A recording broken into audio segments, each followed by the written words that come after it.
कहते देखो ना प्रभु, आपने बहुत से गरीबों के, दीन दुखियों के काम बनाए, उनमें से हम भी एक अभागिन बालिका, हमारा भी काम आप बनाओ। अजामील गज गीध के आयो, बंदी पेज माए बिहूणी कारणे कठे लगाई जे। कहते अजामील गज के, गीध के तुमने काम बनाया, वहां पर अपने बाना की संभार की, यहाँ माँ के बिना समझ करके कहाँ पर देर लगाई। इसमें थोड़ा दिव्य नाम कईयों के ले रही है, पर गीध के बारे में थोड़ा सोचें।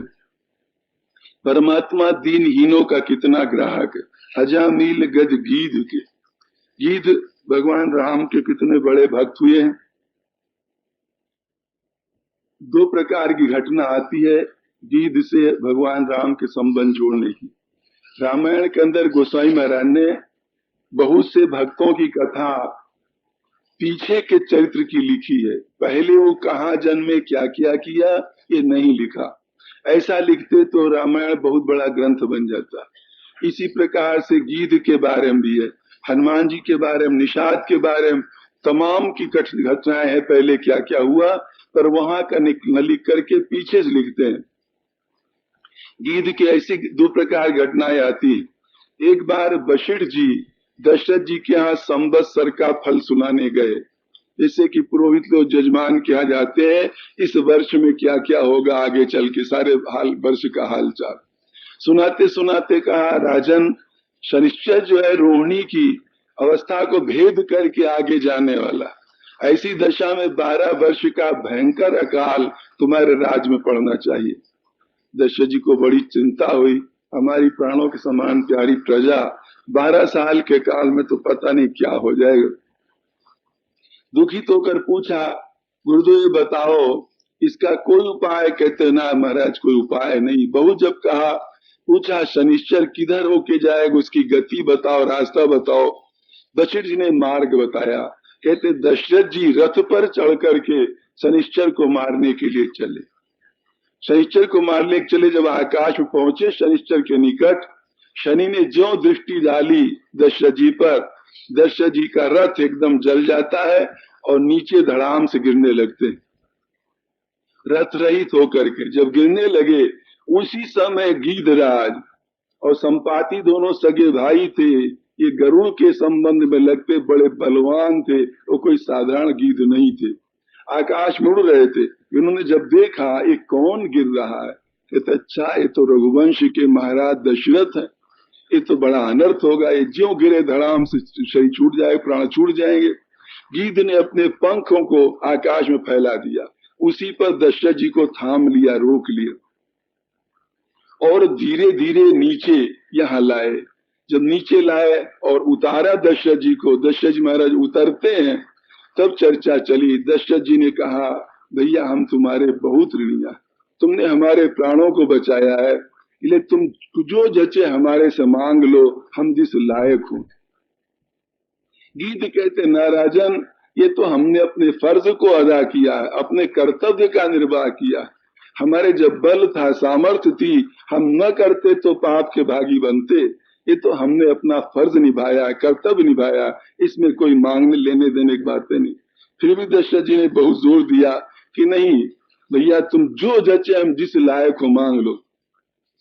जब बहुत कहा तब गीध ने कहा, अच्छा दशरथ जी का, राजन अगर देना ही चाहते हो तो अपना बड़ा लड़का हमें दे दो, आप अपना बड़ा लड़का हमें दे दो। दशरथ जी ने कहा, भैया हमारे कोई संतान है ही नहीं, तो बड़ा छोटा लड़का कहाँ से दें? गीध ने कहा, अच्छा कोई बात नहीं राजन, जब तुम्हारे संतान हो तो बड़ा लड़का दे देना। दशरथ जी ने सोचा, चलो इन्हीं के लालसा के कारण कभी संतान तो हमारे हो, और वचन दिया कि हम तुमको बड़ा लड़का दे देंगे। गीध जी चले गए। कुछ दिनों के बाद, वर्षों के बाद अयोध्या में पुत्रेष्टि यज्ञ के माध्यम से जब भगवान राम प्रकट होते हैं, तीनों भाइयों के सहित, अर्थात दशरथ जी के 4 पुत्र हुए। गीध जी को पता चला, गीध जी को पता जब चला तो वहां पहुंचे दशरथ जी के यहाँ। दशरथ जी ज्यों देखा त्यों सगे भाई का नाता दशरथ जी ने जोड़ लिया था गीध से। सगे भाई का नाता। देखो भाइयों, देह के संबंध से धर्म धर्म का संबंध अधिक कीमती, अधिक दामी, मजबूत है। जिस शरीर का संबंध आप लोग जोड़ते हो ये हमारे खून से पैदा हुआ। विचार करो तो हंसी आएगी। खून से पैदा हुआ, इसलिए मारा छोरा मारी छोरी, और उस छोरा छोरी के पीछे दुनिया भर का उपद्रव, दुनिया भर के पाप को कर्म सब करने को तैयार। अच्छा, छोरा छोरी तुम्हारे खून से बना, अब तुम्हारा खून किससे बना? ये कभी सोचा? खून को किस बाप दादा ने बनाया है? खून जानते हो किससे बना? गेहूं से, चना से, टमाटर से, आलू से, मेथी से, पानी से। इन चीजों से खून बना ना, वनस्पतियों से खून बना। तो तुम्हारा खून क्या हुआ? एक ममता का ही तो पुट है, मारो छोरा। अगर न बना हो इन चीजों से कोई बता दो। इसलिए शरीर क्या है? क्या दाल चावल रोटी साग इन्हीं सब का ढेर है। यही सब खा खा कर जो इनसे खून बना उसी को है। इस खून के पुतला को अपना शरीर मानते, तो क्या सही बात है? इसलिए जो खून से पैदे मारो छोरा, मारे खून से। और एक बात और बताएं, डॉक्टरी सिद्धांत ये है, पहले सुना था कि 12 वर्ष में जन्म के समय जो बच्चे के अंदर तत्व रहते हैं पर खून आदि के, 12 वर्ष में वो सर्वथा परिवर्तित हो जाते, बदल जाते हैं,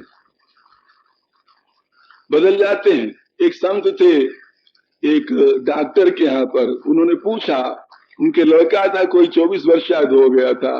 पूछा डॉक्टर साहब कौन? उन्होंने कहा हमारा लड़का है। कहते डॉक्टर साहब क्यों झूठ बोलते हो? कहने स्वामी हमारा बेटा, हम आप सच कह रहे। कहते अभी अभी थोड़ी देर पहले आपने कहा कि 12 वर्ष में शरीर के सारे परमाणु बदल जाते हैं। ये 24 वर्ष का हो गया, 2 बार तो मर चुका जो जन्मा था, और फिर भी आप कहते हो हमारा। जब पहले वाला कोई परमाणु नहीं रहा। इस प्रकार से दिमाग में विवेक को स्थान देना चाहिए। कर्तव्य का पालन पड़ोस करो, सिखाओ, समझाओ, अच्छा बनाओ। सो तो नहीं बनाएंगे तो कुपूत और ममता, मारो मारो, इसीलिए नरक में पड़ना हो। तो आजकल जानते हो क्या है? आजकल जमाना उल्टा है। लड़के माँ बाप को उतना नहीं चाहते। बहुतों घर में तो चाहते हो मर जाए, पिंड छूटे, हमको मनमानी तो करने को मिले। पर बूढ़े माँ बाप से पूछो, वो मर रहे लड़कों के पीछे। उनकी जितनी ममता आज की संतान नहीं चाहती। तो ये दिमाग में रखना चाहिए, हमारे कहने लायक कौन चीज दुनिया में। हम तो कहते भाई विचार करो तो कुछ नहीं, अपना शरीर नहीं, अपना मन नहीं, बुद्धि नहीं, ये प्रकृति की बनाई कुछ नहीं। अपना जो स्वरूप सच्चिदानंद वही परमात्मा का अंश है। जीव का अपना निजी कहने के लिए कुछ नहीं है। ये जो विवेक की दृष्टि से समझ लोगे तब बात आएगी दिमाग में बढ़िया बढ़िया, ऊपर के कहने सुनने से नहीं। तू दयालु दीन हो, तू दानी हो भिखारी, ऊपर से भले कह लो पर भीतर से मारो वाला जो संबंध नहीं जाएगा। जब तक इस प्रकार का विवेक सही सही न हो कि सच में शरीर तो बना है दाल चावल आटा पानी से, इसके खून से बना, तो हमारा इसमें है क्या? इस प्रकार जब विवेक हो। संत ने कहा डॉक्टर साहब अभी तो आप कह रहे 24 वर्ष का और 12 वर्ष बदलता, 2 बार तो मर चुका। तो बात ये होती है, पर हमारा हमारा कह करके मनुष्य अपने को और ज्यादा बर्बाद कर लेता है। तो यहाँ हम बात चला रहे इधर गीत जी की तरफ। देखो गीत का क्या है दशरथ जी के साथ? धर्म का संबंध। पहले दिन कह रहा लक्ष्मण जी को सुमित्रा जी ने क्या कहा? धर्म का संबंध जितना जबरदस्त पक्का है उतना ये दुनिया का संबंध जबरदस्त पक्का नहीं। इसमें खोलने चलोगे तो पोले पोल दिखाई देगी, टिकाऊपना नहीं कुछ लगेगा, असलियत नहीं होने के कारण। और उधर धर्म की दृष्टि से क्योंकि वो सत्य है, उसमें कोई कल्पना की गुंज बात नहीं है, इसलिए वही पक्का है। तो धार्मिक दृष्टिकोण को अपना करके दशरथ जी ने गीध को अपना सगा भाई माना था। हमारा प्राण बचाया, भाई सरीखे हाथ बटाया हमारी आफत में, वो माना था। तो गीध जी जब गए तो बड़े आदर के साथ सत्कार के साथ महलों में रखा था गीध को। गीध कौन? मांस भोजी, सड़ा मांस खाने वाला गीध पक्षी दशरथ जी अपने महलों में रखते, स्थान देते। ये सब घटनाएं सुन करके छोड़ देने के लिए नहीं कि घटनाएं तो सुन लो। दशरथ जी ने सड़ा मांस खाने वाले गीध को अपने महल में रखा, अब आप जाकर अपने गांव में दूर दूर दूर दूर करो। इसलिए कथा नहीं है पाखंड के लिए, विचार करो। तो ले रखा वहां, जब समझ तो गए जिसलिए आए। 2-3-4 दिन के बाद गीध जी एक दिन कहते हैं कि राजन तुम जान तो गए होगे हम क्यों आए। कहते महाराज हम सब समझ गए भैया, पर अभी तो राम बड़ा छोटा है ना, थोड़ा बड़ा हो जाए। राम तो आपका है, दे चुके हैं, थोड़ा बड़ा हो जाए तब ले लेना। गीध जी ने सोचा चलो थोड़ा बड़ा हो जाने दो। फिर कहते कुछ दिन के बाद आए गीध जी। दशरथ जी बड़ा स्वागत सत्कार करते हैं, परंतु जब देने की बात आती है दशरथ जी ने कहा भैया क्या करें, मन करता है राम थोड़ा पढ़ लिख के होशियार हो जाए तब लेना, राम तुम्हारे तो बेटा। गीध जी सोचते हैं कि चलो ठीक, हमारे कौन विद्यालय लगा हुआ जो वहां पढ़ाएंगे, पढ़ लेने तो। पढ़ते रहे राम, थोड़ा और बड़े होते हैं जब ज्यादा, तब गीध जी फिर आते हैं। जब फिर आए बड़ी सेवा किया दशरथ जी ने, जब चर्चा चलाई, अब दशरथ जी के मन में बड़ा वैसा लगता है भाई 23,000 वर्ष तपस्या करके राम को बेटा के रूप में प्राप्त किया, सही तत्व को नित्य तत्व को पुत्र के रूप में पाया। दशरथ जी का देने का वो साहस नहीं बन रहा। और कुछ बात करते हैं, कहते हैं भैया थोड़ा और होशियार हो जाने दो, राम तो आपका ही है। गीध जी समझ गए कि इनके देने में बड़ा भारी लग रहा, और अगर इनको दुख दे के हम लेंगे तो दुख दे करके लिए हुई चीज वो फलदायी नहीं होती। इसलिए गीध जी ने अपनी तरफ से कह दिया अच्छा राजन हमने अपना बेटा राम को तुमको दे दिया। तो जो ही रोगी भावा सोई वैद्य बतावा कहावत है, जो रोगी चाह रहा तो वही वो यही चाहते रहे। अब जब दशरथ जी ने गीध ने ऐसा कह दिया, दशरथ जी के जान में जान आई। जब गीधराज चलने लगे हैं, भगवान राम जानते थे कि पिताजी ने जब दे दिया है, आगे जाके दरवाजा पर वहां मिलते महल के, और गीध जी से कहा हाथ जोड़ करके पिताजी आप चिंता मत करना, हम जब जंगल में आएंगे तो बाप बेटा वाला नाता खूब निभा लेना वहां पर। इस प्रकार की बात की भगवान इतना मानते हैं। पिताजी ने कहा भले इन्होंने लौटा दिया हम अपने राम को देते हैं, पर फिर भी इनकी जो भावना निष्ठा है उसकी पूर्ति के लिए भगवान राम ने कहा। इसीलिए भगवान राम जब जंगल आएंगे, अरण्य कांड जो 2 है, गीध राज सो भेंट भई बहुविधि प्रीति दृढ़ाए। बहुविधि प्रीति दृढ़ाए अकस्मात मालूम होता लिखा गया। गीधराज से भेंट हुई, बहुत तरह से प्रीति बढ़ाई, दृढ़ मजबूत की गई। बहुत तरह प्रीति क्या मजबूत की, मतलब पहले थी भगवान राम ने और मजबूत किया। आरती तारी क्या क्या बड़ा उपचार वहां पर किया है। गीध जी ने कहा बेटा राम तुम इस जंगल में निश्चिंत रहना, तुम्हारी अनुपस्थिति में हम बेटी सीता की रक्षा करेंगे। गीध ने वचन दिया था कि बेटी सीता की रक्षा हम करेंगे, तुम इस जंगल में बिल्कुल निर्भय विचरना, इत्यादि बातें कही थी। दशरथ जी से अपना संबंध बताया, गीतावली में बात आती है संबंध बताया, तो ऐसी बात कही। तभी तो जब रावण सीता जी को लेकर चला, गीध के कान में आवाज गई, गीध तो अरे हमने बेटी सीता की रक्षा की जिम्मेदारी ली थी और ये दुष्ट लिए जा रहा है। तब रावण पर गीध जुट पड़े, एक बार तो इतना मारा, एक पक्षी रावण सरीखे जोधा को मार करके वो नीचे गिरा देता, बेहोश कर देता। चोंचों से मार मार करके सारा शरीर घायल कर दिया, और ऐसा किया और सीता जी को अलग कर लिया विमान से। परंतु आगे क्या होता, आगे जब रावण को होश आता, देखा अच्छा ये पक्षी है हम पर ऐसा कर रहा है, तलवार निकाला, भयंकर तलवार, और गीध के पंखों पर मारा। जब पंखों पर मारा, पंख दोनों अलग हो गए, तो पक्षी के भाई तो पंख ही सब कुछ। अजात पक्षायो मातरम खगा, पक्षी के तो सब कुछ पंख है, पंख जब कट गए तो गीध अनाथ होकर के पड़ जाते, और रावण जबरदस्ती सीता जी को उठाकर रथ पर बिठा करके लेके चल पड़ता है। भगवान राम जब वहां मारीच को मार करके इधर लौट करके आते हैं, सीता जी को देखा नहीं मिली, तब चल पड़ते हैं दोनों भाई सीता जी खोजते हुए।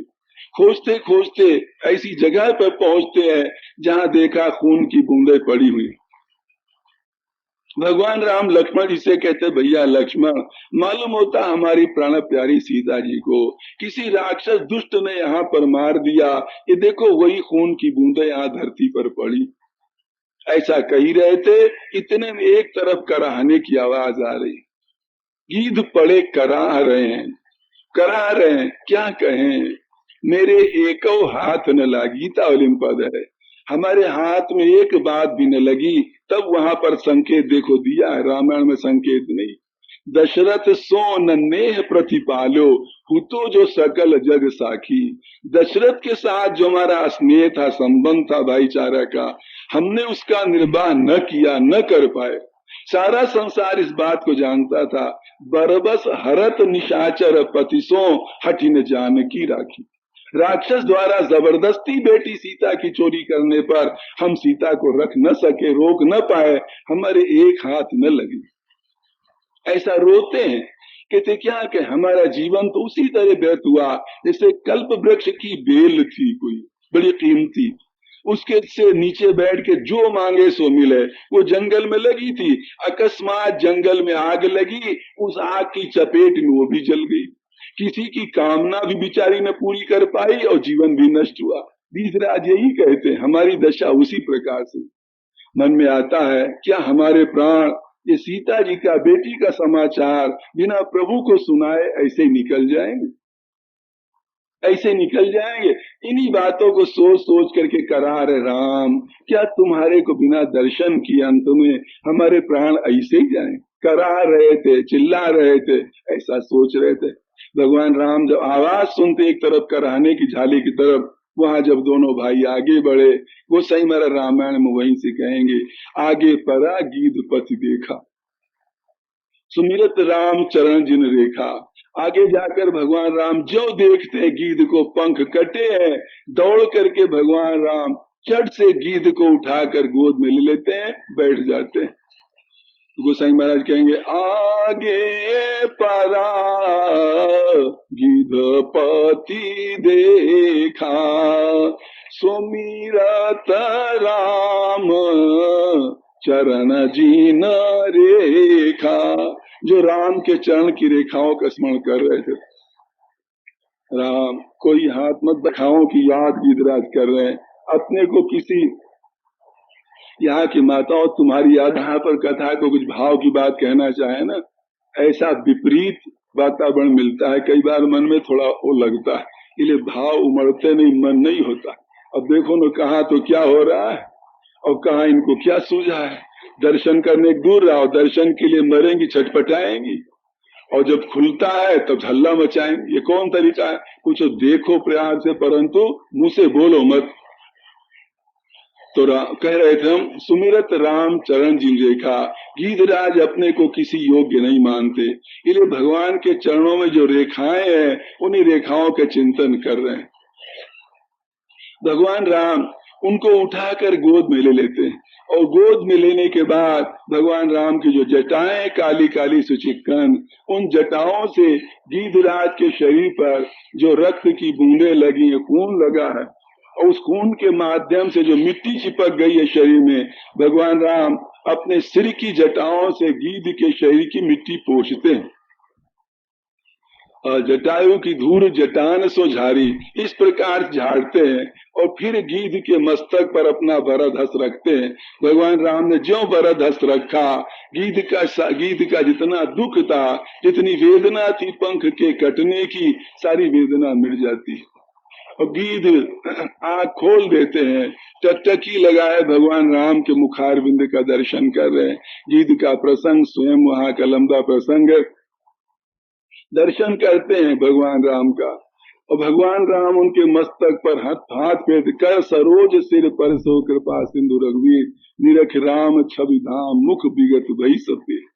गीध के मन में जो थी लालसा, अभिलाषा थी कि क्या इस बेटी सीता का समाचार बिना बताए हमारे प्राण निकल जाएंगे, इसलिए सबसे पहले वही बात कह देना चाहते हैं। गीध ने कहा, नाथ दशानन यह गति कीनी, सुता हरि लीनी, लई दक्षिण दिशी गए वो गोसाई, बिलपत अति कुर की नाई। हे नाथ, ये रावण ने हमारी दशा की।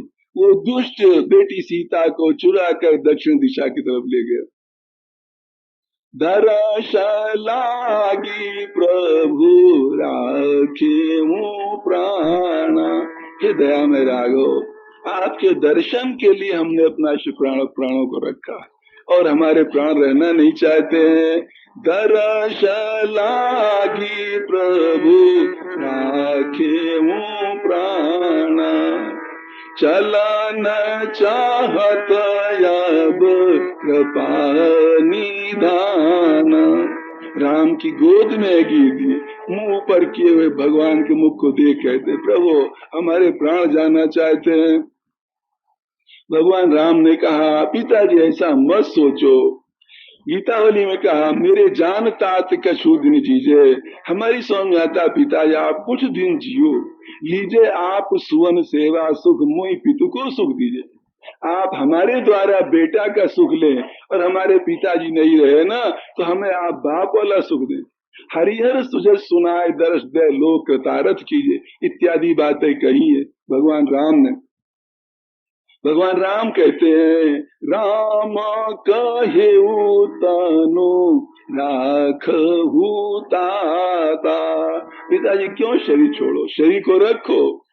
तो गीत क्या कहते हैं, राम कहे तनु राखहु ताता, मन मो सुकाई कही ते ही बाता। गीतराज मन मुस्कुरा करके, मौज आ गई, कोई दुख तो है नहीं। मन में हंसकर कहते, प्रभु किस लिए? आप सोचो ना, जाकर नाम मरत मुखो आवा। जिन आपका नाम मरती समय अगर मुंह में आ जाए, अधमहु मुकुत होई श्रुति गावा। अधम से अधम प्राणी भी वो मुक्त हो जाता है। और जब नाम आ जाए, और यहाँ नाम को क्या कहें, सोमलोचन गोचर आगे, राखूं देह नाथ के ही खांगे। दया में वही आपका नाम तो नहीं, नाम तो क्या कहे, नाम तो ले ही रहे, आप वही हमारे सामने गोद में लिए।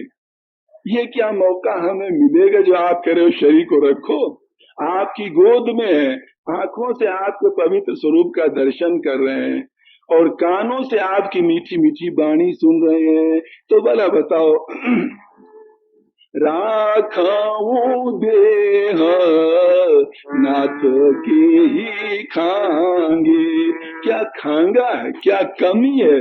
कोई कमी रह गई हो तो उसकी पूर्ति के लिए मनुष्य जीना चाहता है। जिनके हम सबके जीने की आशा मन में क्यों करना बाकी है, कुछ पाना बाकी है। प्रभु यहाँ कोई कसर है ही नहीं, तो किस लिए हम करें?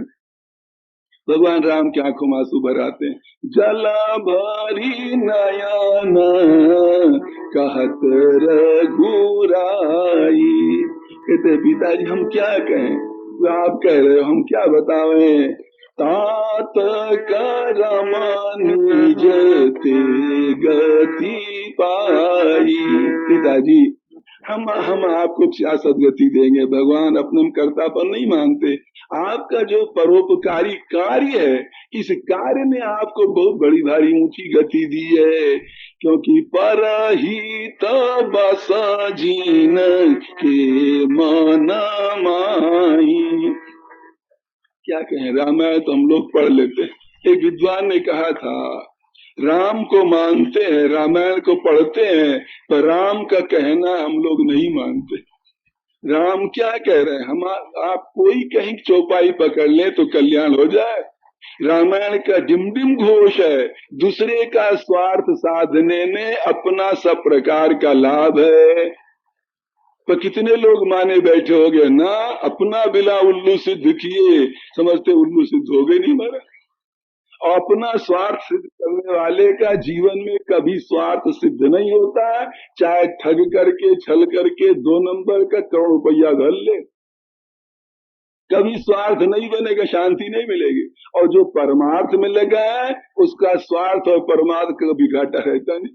भगवान राम कहते हैं परहित बस जीन के मन माही, इन कहा जग दूर लभ कछु नाही। पिताजी जिनके मन में पराया हित बसा हुआ, दूसरे का लाभ कैसे हो, उनको संसार में कोई चीज का कमी नहीं रहती। हम क्या दे तनु तजीतात जाहु मम धाम, देवु काह तुम पूरन काम। पिताजी आप तो काम पूर्ण काम, हम आपको क्या दें, शरीर छोड़ करके आप हमारे धाम में जाओ, इतनी बात अवश्य है। पिताजी को मत बताना सीता जी की चोरी के बाद, क्यों पिताजी दुखी होंगे। यदि मैं राम हूँ तो रावण खुद ही आके कहेगा। देखो भगवान की घोषणा क्या है, जहां पर पिताजी को बेटी बेटी मानकर कहने वाले पिता दशरथ जी को भेजा है, वहीं पर सीता जी के लिए प्राणों की बाजी लगाने वाले आपको भेज रहे हैं। और वहीं पर अगर सीता जी को चोरी करने वाले को न भेजा तो हम राम कहेगा। राम के मन में द्वेष नहीं, जो मैं राम तो कुल सहित कहीं दशाना ना है, इसलिए इतनी प्रार्थना है। फिर भगवान ने कहा तनु कि पिताजी अब आप अपना शरीर छोड़ करके हमारे धाम को जाए, तो गीध देह तजी धरी हरि रूपा, भूषण बहुपट पीत अनुपा। वही जो गीध का 5 भौतिक शरीर पड़ा था भगवान को वहां, उसी से गीध की अंतरात्मा जो है वो शंख चक्र गदा पर मिली हुई दिव्य स्वरूप में प्रकट होती, हाथ जोड़े हुए भगवान की तरफ, भगवान राम की तरफ, आंखों में आंसू भरे हुए गीध जी वहां पर स्तुति करते हैं। तो गीध देह तजी धरी हरि रूपा, भूषण बहुपट पीत अनुपा, श्याम गात विशाल भुज चारी, स्तुति करत नयन भरी बारी। स्तुति करते हैं जय सगुण निर्गुण रूप रूप, जय सगुण निर्गुण इत्यादि करके स्तुति किया है। बहुत वेदांत पर बड़ी दिव्य स्तुति है। गीत राज आगे कहेंगे, जो अगम सुगम स्वभाव निर्मल, गीत की जो स्तुति है मरणासन्न प्राणी के लिए बड़ी काम की है। उस स्तुति को कोई मर रहा उस समय सुनावे, बड़ी प्रेरणादायक है। गीत कहते हैं जो सब प्रकार से स्वतंत्र आप है, सच्चिदानंद स्वरूप ब्रह्म है, वही आप अपने भक्तों के वश में हो जाते हैं। इस प्रकार गीत ने भगवान की भक्ति का वरदान मांगा और अपने भगवान के धाम को जाते हैं। तो यहाँ पर झांकी भी थी भाइयों, और प्रसंग में चर्चा भी सामने थी, इसलिए आपके सामने चर्चा थोड़ा चला दी। नानी बाई कहती है, अजाम नील गज गीध के आयो बंधी पेज, माए बिहूणी कारणे कठे लगाई जेज। इन सब के काम बनाते के लिए तो प्रभु आप चले गए। गीध को देखो खड़े होकर, इसके बाद भगवान ने क्या किया, गीध के शव को अपने बलकल वस्त्र में लपेटा। कितना काम बनाते, लपेट कर दोनों हाथ पर आगे रख करके भगवान राम रोते चले। लक्ष्मण जी से कहते, भैया लक्ष्मण, हमको गीध जी जब से मिल गए थे पिता, तब से अपने बाप की मृत्यु को हम भूल गए थे। जो हमें गीध जी ने प्यार दिया है वो सगा बाप भी नहीं दे पाएगा। इतना याद करते भगवान राम गीध की।